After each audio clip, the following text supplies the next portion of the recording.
Welcome to the Real Kyper at Noon show. I'm Nick Kypreos. We've got games. Yes, after over 4 months shut down, the National Hockey League will have as many as 3 exhibition games tonight, starting with the likes of Pittsburgh and Philly at 4 p.m. At 8 o'clock, we've got Toronto and Montreal. And then wrapping it up, 10:30 Eastern, and these are all Eastern times, we've got the Oilers and Calgary. And that's followed up by Wednesday, as many as 6 games, and then the short conclusion to the exhibition games on Thursday with 3 more.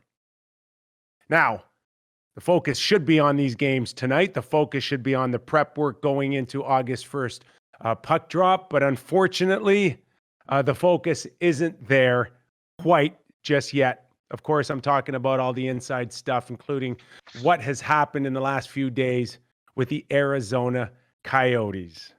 And to bring in someone that might have a feel for that managerial position of ownership to general manager, being a general manager, to what we've seen over the last few days is our good friend, Doug Maclean. Mac, to use a word out of your vocabulary, man, this thing's bizarre. Well, look, I've had my owner really pissed off at me at times. No doubt about that. But this has taken a whole nother level with the ownership in Arizona and with John Chyka. It looks like when your owner says the general manager quit on your team, and we didn't like his actions, that's taken it to a whole nother level in a press release. Now, I can't imagine what he's saying to people outside the press release. So John Chyka in return saying ownership has caused this. So where is the truth in this entire debacle? Say the least. That's quite a label that ownership group gave John Chyka. And as a player, as someone that you've been around in the game a long time, the last thing you ever want to be known as is a quitter. Right. So what really transpired here? How long ago did this all come about when Chyka apparently was offered a great job, according to a lot of sources, with another National Hockey League team? Was it 4 months ago? 4 weeks ago? Obviously, it happened quite a while ago, and it's been in the works for a long time. I've talked to a number of general managers, and they're wild, Mac. They're wild. They're well aware of the fitness testing that went along the Arizona Coyotes prior to when they were eligible to test these players. And they fully expect the National Hockey League to come down on them hard. And the feeling is now that John Chyka knew his head was on a platter on this, and that he wasn't going to survive it. So as you just said, was the writing on the wall months ago, and did he start campaigning for another job? Now, we heard the likes of Buffalo, but we're also hearing the name Josh Harris, who's the principal owner of the New Jersey Devils, and also, I believe, of the NBA Philadelphia 76ers. Does that make any sense at all that Chyka would be in a position to go and possibly oversee their sports division department? Is that the lateral move, or the move that takes him up a notch for his next job? That's the move that would take him up a notch. And we know that Harris is an analytics lover. He's a guy that hired Tyler Mello in New Jersey a year ago. And when he was hired to look after the analytics department, he was reporting directly to Harris, not to Ray Shero. And we know what happened at the end of the day with that situation with respect to Tyler and with respect to Ray Shero. So we know he's an analytics lover. He does it in his business. He wants to translate it to the 76ers, which is strong in it, and also to his hockey department, which also is heavy into analytics. So it makes sense that that would be a guy that would be very interested in a Chyka type of guy. I would think that is, in fact, the team. It's been reported yesterday that New Jersey might be a fit. Well, I'm being told it is the fit. It is New Jersey, and that'll be interesting to see where this all goes, with Bettman now being involved in overseeing what transpires here. Was he given permission? Was he not given permission to talk? If he was given permission, does that let Chyka off the hook that he can take the job? Once you're given permission, does that mean you can, in fact, take a job if offered it? I don't know those details. Bettman will be involved in this. So Bettman now, listen, Gary Bettman as well as I do, Kipper. With the league just about ready to start, he wants the focus to be on the league. He will not like that the focus has shifted the last couple of days to John Chyka. Oh, my gosh. I got to think he's wild right now. Wow. I got to think he's absolutely wild right now, because a couple of days ago, the NHL had a huge presentation on their bubble, on their hubs, and it is incredible. I never thought in a million years that they would be able to create something that would really, really protect the players. And it is a true bubble. I give them that. I said there's no way they're going to completely be able to insulate the players, but they have. They have no outside contact with the real world until their team's eliminated. We don't know what may happen, but as of right now, you've got to say that the National Hockey League and Gary Bettman and Bill Daly and their organization have done a fabulous job. When you look at what's going on in Major League Baseball and what's going on in other sports, you've got to give them full marks. So they should be getting rave reviews right now. They shouldn't be dealing with a fiasco with the air. How many times has Gary Bettman had to put out a fire in Arizona? Oh, his whole career. His whole career. So, and let's not forget the NHL Players Association, the guys, the doctors. This has been around the clock to create something like that. And now, you mentioned baseball. We look around the leagues. The NFL is a $12 billion industry. Baseball's closing in on 10. We've got the NBA at 7.5. And then the NHL comes in a little over 4.5 billion. And yet they've created the best one out of all of the scenarios for these athletes. And to your point, that's what the focus should be on. Right. So if you're Chyka and the Arizona owner, you're sitting there going, the timing is ridiculous on this. When you've been shut down for 4 months, you guys couldn't read the tea leaves. You really had to blow this thing up the moment the teams arrive in the hub city, less than a week to go. Are you guys crazy? Like, you air your dirty laundry now? Add in, if in fact we're right on this, and lots of reports are alluding to New Jersey, how upset is Bettman with them? So this is something the league doesn't need right now. And look, you sign a new 4-year contract with the Arizona Coyotes like Chyka did. Apparently the new owners wanted him, and all of a sudden he's trying to get out. It's not good. It's not pretty. But anyway, hey. So if you're Gary, though, and you've concluded the investigation on the fitness testing on the prospects, and if you have deemed it now a violation, what do? And how quickly do you need to do this right now? Because there is draft picks potentially being lost in all of this. And do you punish Arizona if John Chyka is not with them any longer? So is John Chyka's job essentially what was the major penalty here? Or does Gary have to go all the way and find them and take away draft picks? Or can Gary go somewhere in between? And I want to take you back, Mac, to Lou Lamoriello with the Kovalchuk. Right. Do you remember that one where there was they deemed a cap circumvention on the contract, And it ended up costing the New Jersey Devils and Lou a first-round pick that they had the choice of over the next 3 or 4 years, if I'm not mistaken. Yeah. And then at the last second, Lou's on the stage, and he picks with his first round that we all thought he lost. Gone.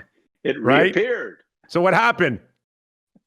Gary changed his mind. Gary decided that, no, I think I'm going to go in this direction. Well, could that happen here? Gary could take New Jersey's first pick if that's where Chyka ends up. I don't know how he's going to rule on this one, but I know one thing. He's not excited about dealing with it right now. He's got so much on his plate, and in fairness to him, the job that the commissioners of professional sports leagues have had to deal with since March 11th is over the top. So this is just something that would be driving him batty. So in the press conference, which was as crazy of a divorce we've ever seen between a team and a general manager, Chyka's quotes were quite interesting, and you touched on it a little bit. Sadly, and I'll quote him, sadly, the situation created by ownership made essentially, an impossibility to do my job. Right. And then he said that I intend to say on this matter, that's all I intend to say on this matter for now, and a fuller, more detailed explanation may be necessary in the future. That may be in front of Gary. No, but does that, Mac, not tell you two things? Number one, he wants his money still. This guy wants his money. He's got 4 years left. And the other thing, it kind of points in the direction that this may end up in court. This may be who's liable here moving forward. But it still has the potential to get even uglier. But somehow, some way, Gary finds a way to kind of deal with it and get it over with quickly. And you just wonder if that decision's got to come real soon here. I've been in a couple of meetings with Gary where it was a tough situation. And I remember there was an ask on one side of an agreement for something. And he looked at me and my partner and he said, "Are you guys dreaming?" And then he left the room, and then he come back and put another proposal on the table. And it was like, I'm thinking to myself as my armpits were sweating, I think we're taking this deal. I'm not having him leave this room again after telling us, "Are you guys crazy?"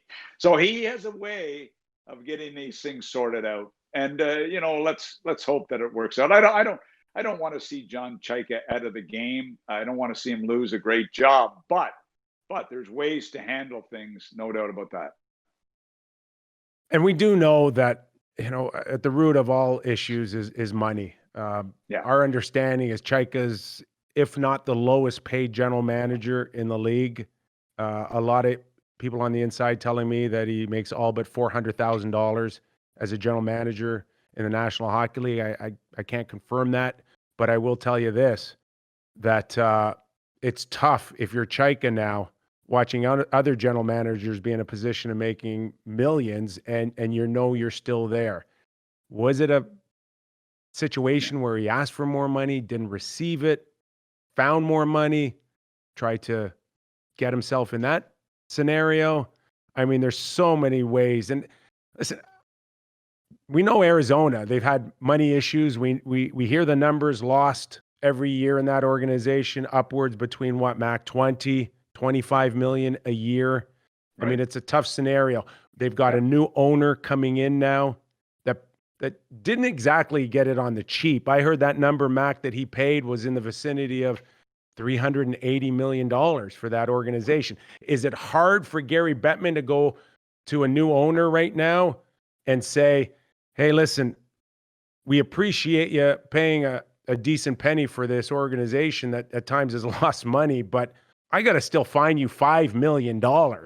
Well, not only that, let's not forget that Chyka did in fact help recruit this new owner, for the league and help sell him to come in as an owner. And, So we know he's definitely so. So if Gary rules on this, he certainly is. Chyka, is there any chance he ends up back in Arizona, or is it the ruling meaning he's not going to be in Arizona and he's going to be in New Jersey, or he's not going to be in either place? What is this ruling really going to come down as? So that's the intriguing thing. You can never go back No, after you quit on you us. Can't.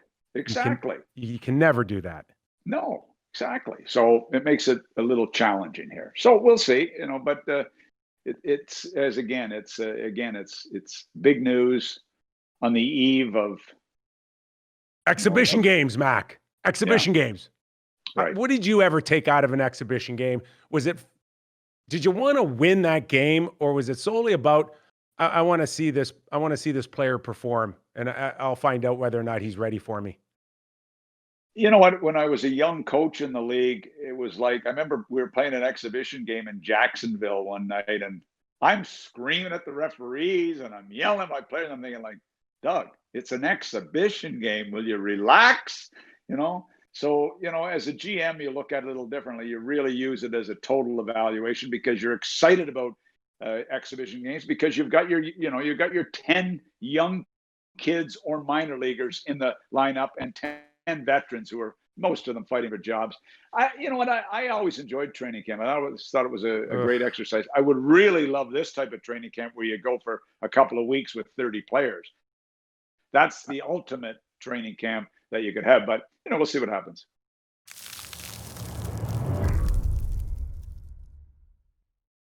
I'll never forget my exhibition game. I'm 22 years old. I'm playing with the Philadelphia Flyers, trying to earn a spot, and I get into a fight with Jamie Huscroft. Pretty tough guy. Pretty tough guy. Real honest player. And we had a good one. And at the last second, I fall. My weight takes me forward and then back. And as I land backwards, I snap my right knee. Yeah. And I have a complete tear of an ACL. I have a sprained MCL. And I did damage to my meniscus. And I'm sitting waiting in the waiting room in the hospital to get an x-ray. And Jamie Huscroft comes in and sits right beside me. He goes, I need an x-ray on my hand. I said, you broke a bone on my head, I think. And as a GM, I'd be sour thinking, I got to keep this guy up in the NHL. I can't get him to the minors because he's injured. Well, let's hope. I can almost guarantee you nothing like that would happen in the next 3 nights because we don't see much of those battles anymore. Yeah, so for sure. In saying that, the next thing, the Chyka fight, maybe the biggest fight we see for the next 6 weeks. Well, let's see if it comes close to Domi Probert. Yeah, exactly. All right. Listen, we started something on Monday. We teed up a couple of the series already, including Pittsburgh, of course, and the Montreal Canadiens. You had Pittsburgh, I think, in 4 games, and I had Pittsburgh in 2 games, and then forfeiting the 3rd game. Exactly. All right. So where do you want to go? You want to start with the only all-Canadian battle with the Winnipeg Jets and the Calgary Flames. Why don't we go there? Wow. I mean, it is, Nick, it is a series that people are shaking their heads because I think, and people are thinking, this is going to be a pick'em. I mean, you look, let's start with the Winnipeg Jets, and you have to start right away with the Vezina candidate, Hellebuck, in goal.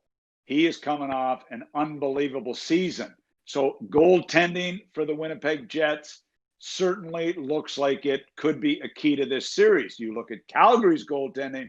Rittich started off real well, slid as the season progressed. Talbot came in and played real well. Is there some questions in Calgary? Is it Rittich? Is it Talbot? I suspect it'll be Rittich, but Talbot had a good finish. But the advantage has got to go to the Winnipeg Jets with the way Hellebuck finished and played all season. So that, to me, is one of the big issues. You go back to the beginning of training camp, and what a job Paul Maurice did when he all of a sudden looks at his blue line and half of it's gone. Yep. Like Bufflin, all of a sudden, nope. Trouba. It's over. No Trouba. And now you're Ben Sherratt. I mean, we talked about him the other day and what he's meant to the Montreal Canadiens. Yeah. And now, not only that, you've lost so much size and presence for Hellebuck. Yeah. And you replace them with a few players.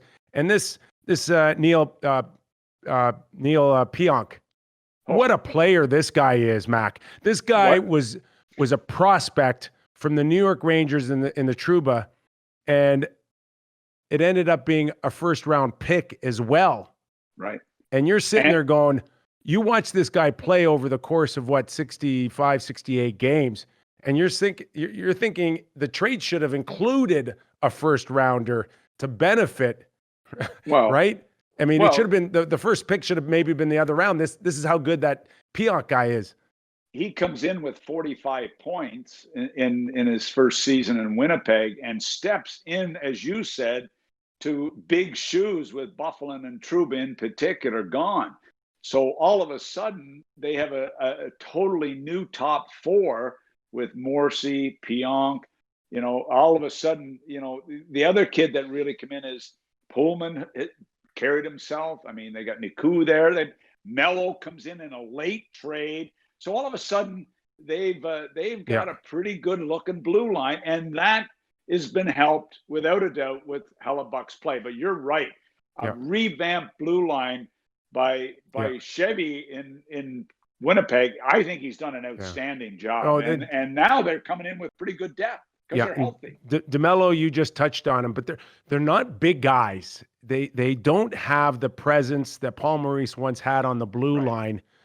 But as far as the mobility, the hockey IQ, the gamesmanship in terms of showing up every night, they've done an incredible job. And Hellebuck, it didn't affect him at all. He got better with a blue line that we thought was not good enough. But when then you look at Calgary's blue line and you say, okay, you got Giordano, you got Brody, you're missing Hamonic. I mean, Hamonic, a top four guy with Calgary, has decided not to play. So all of a sudden, that blue line is real good. But, you've got to still, I think, give the advantage to Calgary when you look at the blue line. So it'll be real interesting to see, I would have said Calgary's blue line is a lot better than Winnipeg. I'm not so sure about that right now with the way some of these guys have stepped up in Winnipeg. So, with Giordano and Brody, a lot of mileage. Still pretty good. Yeah, a lot of mileage on Giordano. If I'm not mistaken, he's 36 years of age. So you just wonder, game in, game out now, how much weight is on his shoulders to carry what will be a tougher task without Hamonic, as you said. Yeah, and Brody, in and out, up and down. Hanifin, good player. Anderson probably has to move up into that top four. So it's going to be real interesting to see. They picked up Gustafson, which was important for depth. They picked up Faubert from LA, which was important for depth. So, they've got some depth there, but Valimaki was injured. We're not quite sure where he'll be. He's in the bubble, so it'll be interesting to see. But there's still a pretty deep blue line in Calgary. So I would still give Calgary an edge blue line wise. So goaltending to Winnipeg, defense probably still a little bit in Calgary's favor. Okay, so let's go to the deciding factor, and that is Jeff Ward's choices on his top four lines and Paul Maurice's. Let's start with the meat and potatoes of this. Well, I'll tell you, I'll take Scheifele and Wheeler over Monahan and Gaudreau. Who do you trust more in this series? Well, I look at the top six of the Jets, and I'm thinking, okay. I mean, we all love Scheifele because he's a man's man. He's a guy that wants to be a winner. He loves the game. So I'm taking, you take Scheifele, Wheeler, Ehlers, good looking group. But even when you go to the second group with Line there, and Eakin comes in as a late pickup. I mean, all of a sudden, that is a pretty good looking top six, So I think Winnipeg's top six now here. But look, you love the Monahan, Gaudreau, Lindholm line. They did nothing against Colorado last year in the playoffs. They were invisible.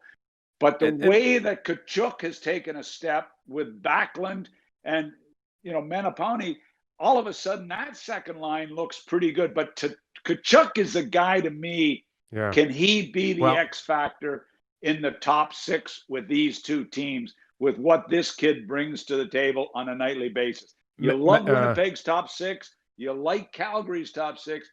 Tkachuk, that's going to be real interesting. He's that important to the Flames. Yeah, you just touched on it. Mangiapane has really come into his own here, and he's solidified Ward's top six lines here. Totally. So that is going to really help the Calgary Flames. For me, Mac, I look at Lindholm on Calgary, and I say he's maybe he's a poor man's Patrice Bergeron, and I don't mean that disrespectfully. I don't. Yeah. I think it's a heck of a accomplishment. I don't know. He'll never end up with the Selkies or possibly the Stanley Cup, but I will say that Lindholm is Mr. Everything to the Calgary Flames. He's usually a minute or 2 minutes more than Monahan and Gaudreau. He's on the specialty teams. He takes key face-offs. If this guy has a heck of a series, Calgary has a chance here. That's how good he is. 29 goals in a shortened season. So, this line with, and Lindholm is a critical guy because he plays both ends of the ring. What will be really interesting is Johnny Gaudreau in this series. He was challenged big time at a lot of times this year by the other team's defense. When he gains that blue line, he is getting no time to make those little plays. So what happens to Gaudreau, Monahan? I mean, both of them have got to be at the top of their game to match this top six in Winnipeg, in my opinion. So it is such a close series. And then, you go down the lineups and you got the Lowrys and you got some pretty solid bottom guys in Bennett in Calgary. So it is an even matchup from a forward perspective. It's funny to watch. Fun to watch. Everybody talks about Lowry, Roslovic, and Kopp being a fourth line, but you watch Paul Maurice in this series, how many times he'll follow up starting a Scheifele with Lowry. Right. And that, to me, is a huge advantage for Paul Maurice in this series, having a guy like Lowry to wear so many different hats. I want to go back, though, and touch on Johnny Hockey here, because we know when he's on his game and he's got his talent at full force, he's a game changer. No question about that. Sure. But he had a good series last year, or a good season last year, and then you talked about Colorado shutting him down. I think, Mac, he may have 2 or 3 points in the last 9 playoff games, but more importantly, I see a -8 in his recent runs here. Yeah. And it's one thing to wait for the offense to come, but at times it's almost as if he's ended up a liability on the ice defensively. And you could say a little bit the same for Laine. You got a guy that if he gets hot, if Gaudreau gets hot, if Laine gets hot, it's going to be real interesting. So the bottom six is going to be real important. You talked about the Lowry line. We haven't talked about Lucic yet. We haven't talked about Ryan yet. We haven't talked about Dubé, Bennett, Jankowski, Frolik. Dubé's done a nice. He's coming on strong too, but I think it's a little bit too much of an ask for him to be a game changer here. Yeah, exactly. He's still young, you know. Now, I'm not going to suggest for 1 second that, Brad Tree Living's job is on the line, because we know they think very highly of him, and, Yeah. he's got the team competing. But how about the pressure of him now? If Calgary goes out quietly in this first round, how much pressure will now be on him to possibly tweak the lineup, possibly, change a little bit of the culture? And is it a foregone conclusion that the first change he would likely make is to say, I got to go find somebody else for a guy like Johnny Gaudreau? Well, there would be extreme pressure on him and a relative rookie, inexperienced head coach in Jeff Ward, who's been around a long time and has done a real good job in an assistant's role. This is a big series for the Calgary Flames. Let's not kid ourselves. This is a big series for the Calgary Flames. After what happened to Colorado last year, Winnipeg have had some success at playoff time, maybe not the same pressure, but I'm telling you, there is a ton of pressure on that big line this series. Gaudreau, Monahan in particular. So, you know what? I can't wait to watch these games. I mean, I love watching the Jets play. I love watching Calgary play.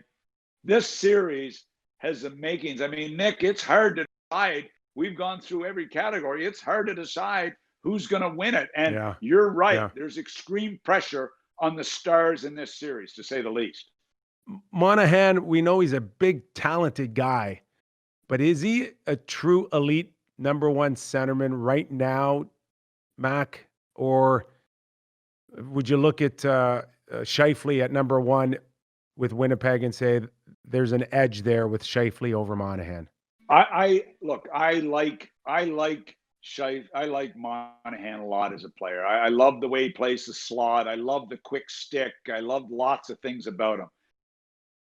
Not close to Scheifele for me. Yeah. I'm sorry. I'm taking Scheifele all day long. Yeah. So to me, when you look at the big centerman, the number one defenseman, which would have to be Morrissey, and the number one goalie in Hellebuck, those big three, to me, have a big advantage for the big three in Calgary. All right, before we move on to another series here, I just and you touched a little bit of it. Tkachuk and Wheeler. To me, these are the power forwards, the gritty, the sandpaper type of guy. Who do you like to have a bigger series? Look, I would never. Look, Wheeler has been such a great story, great leader. He's scored. He's been a nice combo with Scheifele. But I love Tkachuk. I love what he brings to the table. I love the bite he plays with. He doesn't care. He's a talented kid who has great pedigree, who just will do whatever it takes to win. As much as I love Wheeler, I really love It'll be Tkachuk. fun to watch these two guys go at it. Will it ever be? All right. So let's wrap this present up here with a big bow on who do you like in the series. Mac, you go first, or you want me to? Because I know I influence you sometimes. Well, I was just going to say the same thing. Whoever I pick, you're jumping on the bandwagon. I'm taking Winnipeg. And you know what? I think it is going to be a war, and I think it could go either way. But I'm taking Winnipeg in 5. All right. Winnipeg over the Calgary Flames in 5. And one of the rare times that I'll agree with you. Me, basically? Yeah, I got to copy you. Okay. It's not no problem. It's not a lot of fun for me to do it. I got to be honest with you. It pains me to say this, but I like the edge with the Winnipeg Jets. I love the fact that we're talking about Hellebuck having a career year with a defense that we thought he had no chance of that. Yeah. And it just seems that Winnipeg may be a little bit more poised from top to bottom. You talked about Calgary's defense, and we see a ton of poise there led by Giordano. But when it comes to guys that maybe even step up, the Ehlers, the secondary stuff out of Winnipeg. I see Winnipeg having that edge too. And Paul Maurice seems to have a pretty good grasp of his lineup, Mac. And that's not taking anything from Jeff Ward, but it just seems if you want me to give you an edge in coaching, then I have to lean towards Winnipeg. Well, Paul's an experienced guy, so that always, you always feel good about that going into the past. But I'm still telling you, Nick, we're going to go right to the wire in this series. We're going to go right to the wire, and it should be great hockey. All right. And saying that, let's move it down south, out of Canada, into the U.S. with the Rangers and the Carolina Hurricanes. They'll get started in the hub in Toronto, but it is an all-U.S. matchup here.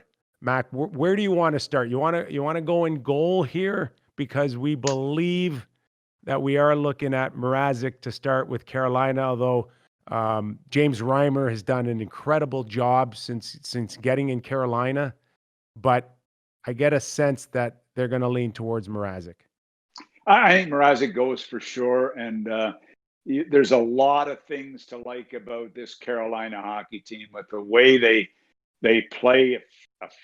First of all, I love Rob Brindamore as a coach. I think this guy, with all the BS that surrounded this group, he has been a steadying influence, and to me has done an outstanding job with this hockey team. And so I start with him, but then you go Mrazek. He makes me nervous in this series. He makes me a little nervous, and I'm not counting on Reimer to win a series. I know he's a good backup. I know he's had a pretty good year. He's actually had better numbers than Mrazek, reasonably close in games played, but Mrazek gets the start. The intriguing thing is, who gets the start in New York? Is it the kid who played, 18 games? We think it's Shesterkin, right? And they love him. And they think he could be the difference. And they think he could carry them a long way here. Well, we'll see. Regular season's a little different than playoffs, but he is that talented. So you talked a little bit about how important that game one is, and if you lose it, the scramble behind the scenes out of coaches and general managers. So unbelievable. Would in such a short series, would you go to Henrik Lundqvist if the Rangers get down early in this thing? Well, everything I'm hearing out of New York is that the kid starts. The reason why I'm saying kid, why do you think I'm saying kid starts? No experience. I can't pronounce his name that well. Shesterkin. How about that? Okay. Oh gosh. Okay. The kid's going to start, I hope. Get the potatoes out of your mouth. So anyway, I think he starts. Would they be hesitant to come with Hank in the next game? No, I don't think they would be hesitant to make a change. But you know what? They're lucky, and that to me is the big advantage in this series from the start. The Rangers won the season series 4-0, but they were dominated territorially by Carolina in those series. But I mean, I just don't. To me, the Rangers have the goaltending edge by a long shot here. Well, Mrazek was pretty good in the playoffs, Mac, up until I think he battled, but he showed he can carry it. So that'll be fun to watch.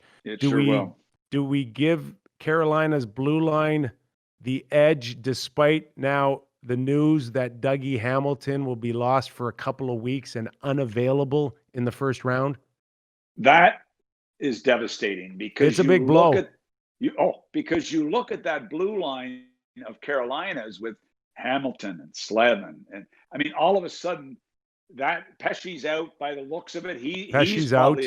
He's out. Yeah. So I mean, there's some big blows in that back end there, and you would have thought there's a big edge. I mean, you would have thought when you looked at the names that Carolina had the big edge on the back end, with picking up Vatanen, picking up the kid Shea from New York, Gardner, who didn't have a great year. Edmondson.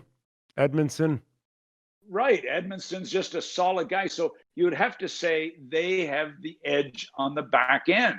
Hamilton is a big blow.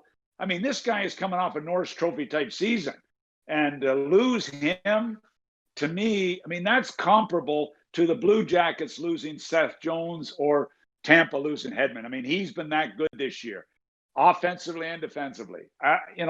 So to me, you say they still have an edge. They still have an edge over the Ranger blue line, but it's a lot tighter edge, in my opinion. You mentioned Vatanen. I thought once upon a time this guy was a pretty elite defenseman here, and he comes in hurt all season. There was talk that he battled the bulge a little bit in terms of his conditioning. Yeah. But this guy's going to have to fill in some big shoes for Hamilton. Really interesting. Carolina were scouting him last year, and the people that watched him live with the Carolina staff were not sold on him or on Brady Shea. We're not sold on either one of them.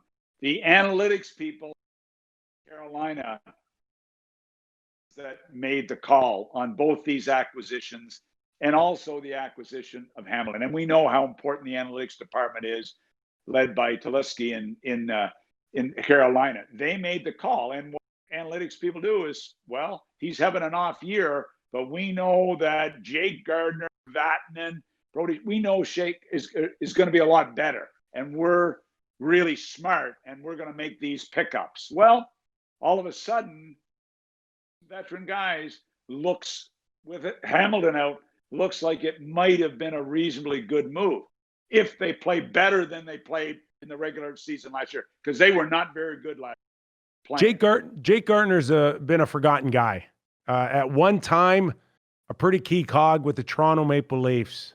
Maybe, just maybe, he can find some of that magic in his old building in Toronto, where we know all the games will be played now. But what happened to this guy? He was a big contract.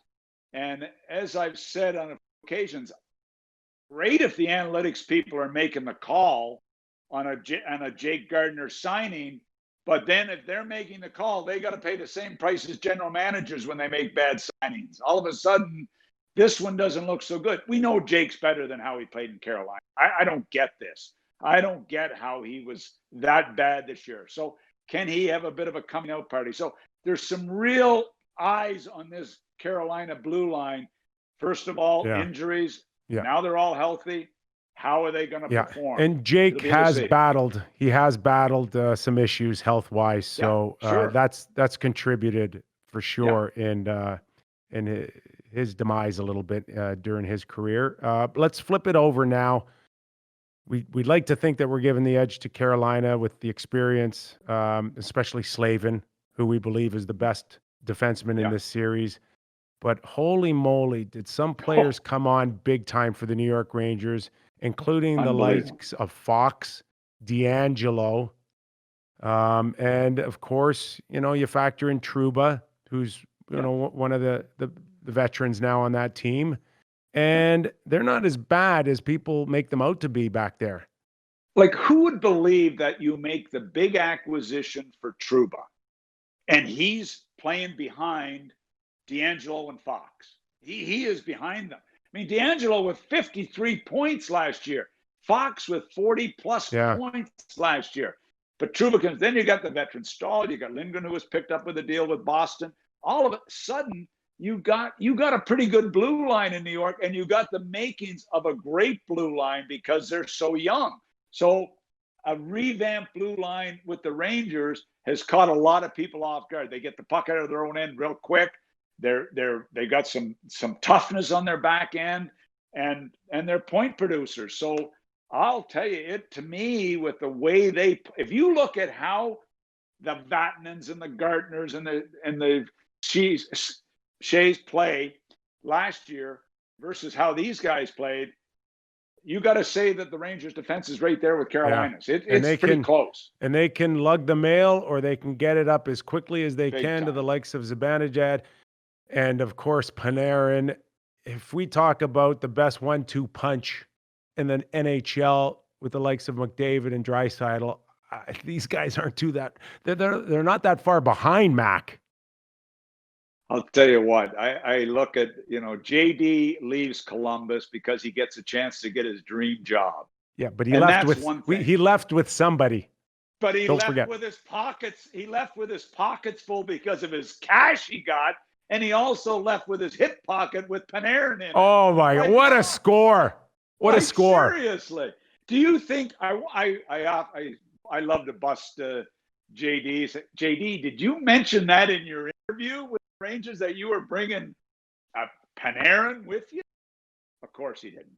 Anyway, because it was just fluky that they got him. Columbus is sour. How about the Ottawa Senator fans? How sour are they watching Zibanejad now become a superstar in the NHL? That's got to just be driving them nuts. And you know what? I remember talking to people in Ottawa, and they said that he used to drive them crazy because he used to have his earplugs in all the time, listening to music. He loved listening to music. And they thought he wanted to be a disc jockey more than he wanted to be a hockey player. Listen, this guy is like Panarin, superstar. But this guy's their best player, Zibanejad. I mean, that's hard to believe with Panarin, but it's that close. I remember Timmy Murray telling me when he drafted him with the Ottawa Senators that this guy has a chance to be a horse. He was a high pick. So, a big trade where the Rangers traded Brassard for him was part of that deal, who was playing real well for the Rangers. Zibanejad has come in and has been a horse. So, you look at that combination, and then you've got some other guys. Busnevich is a good player. Kreider is healthy now. You got the kid Kako. Yeah. I mean, all of a sudden. You know who I give a ton of credit to is Ryan Strome. Oh, Strome has he been good? Was lost in Edmonton. Yeah. You could tell the confidence. You can tell that the expectation and what he was able to give at the time just didn't match, never in sync. And he's turned into a very reliable player for the New York Rangers. He most definitely is. Isn't it interesting? Both the Strome boys in Chicago and in New York both found their way with new organizations. Yeah. And both have fit in exceptionally well as number 2 centermen in both organizations. So it looks good on them. Looks real good because they're nice kids. Yeah. It doesn't appear that Carolina has anyone in terms of a 1-2 punch like Zibanejad and Panarin, but as far as pure talent is concerned, a guy on Carolina that could match the talent level of those two guys I just mentioned is this Svechnikov kid. He is Mac. Seriously. He is deal. He's a future captain in Carolina. He is the real deal. This guy just got voted for an award that's voted by his players. And it's the Steve Chason Award. And it revolves around dedication, inspiration, determination. And he won it. The guy is not even out of his entry-level contract, Mac. This is the compliment coming from, the likes of Jordan Stahl and Justin Williams. Oh yeah. This guy is real. Do we remember him dropping his gloves in that fight a year ago or so with Ovechkin? Yes. And he gets KO'd. But he cares. Oh no, this guy cares, and all of a sudden you put him with Aho and Teravainen, and all of a sudden you got a hell of a first line there. You're right. He is the real deal. He is that good. And he is the number 1 most popular guy in that dressing room. And you've got some pretty quality. You've got a lot of quality people with that team. But that number 1 line of theirs is really, really special. Yeah. And they play hard. This kid, not only is he talented, he's a forechecker. He pounds, he skates, he scores. I mean, the 3 of them, hey, that's a pretty good number 1 line. No doubt. I think when I watch this tournament start, there won't be 2 coaches in one series that I think I admire the most right now in terms of their connection to their team.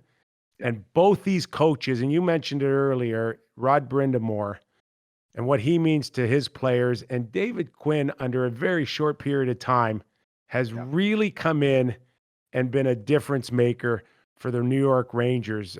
I heard stories of Quinn not being happy with Panarin early in the season, and he made it abundantly clear that's not the easiest thing for a college coach to come into the National Hockey League and then start challenging $10 and $11 million players. But he was able to do it early, and he set the table. And I think that really set up the New York Rangers to be a team that was in the hunt, right up until this pandemic. Listen, I read an article last week by Larry Brooks, and Larry's been around. He's been a lifer. I mean, he's talking that this group of players with the Rangers, with the way this group took a step last year, they have a chance to be a dynasty, and because of great coaching and some real skill. But Carolina, they will not, because of that first line in particular and a good blue line, they won't be an easy out. But I have a hard time. Yeah.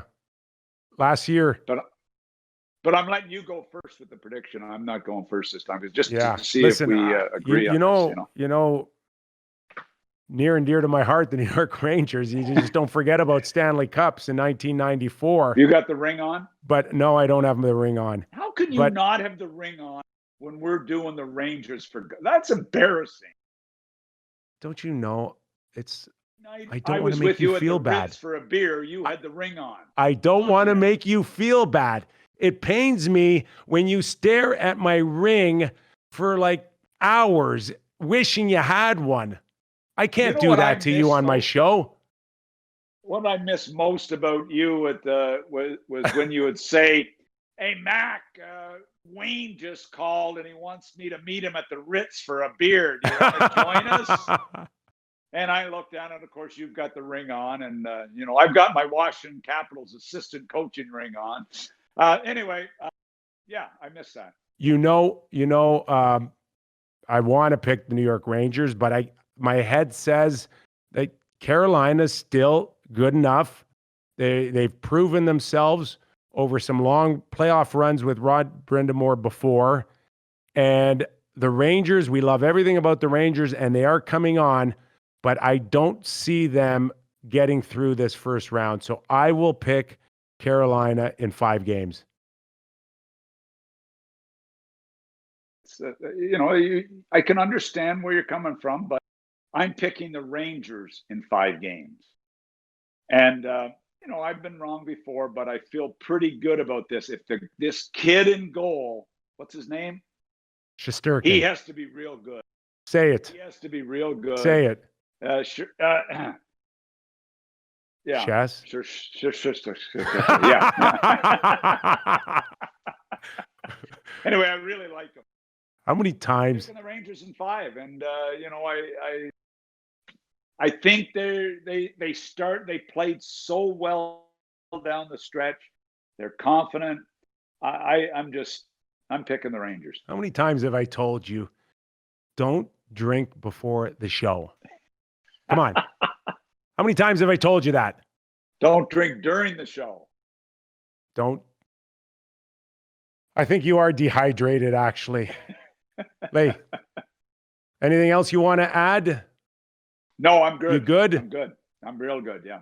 All right. So we've got your neck on the line on a couple of series here, and we're gonna hold you to it here. Feels good. All right. PEI's favorite. Now, who's got the potatoes in his mouth? Favorite son from the Maritimes, Doug Maclean. I've moved down the list a little bit. All right. Listen, Mac, thanks for joining us. We will see you again on the Real Kyper at Noon show on Wednesday.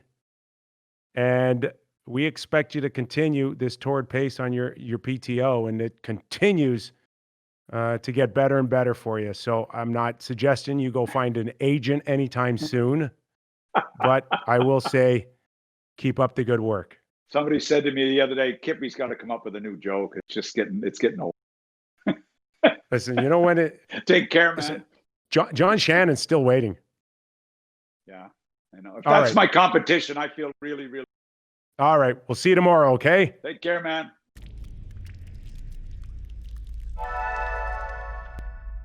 All right. And for all of you out there who still love Mac, even though sometimes, you know, he can be a little repetitive, thanks for joining us. Thanks for the support.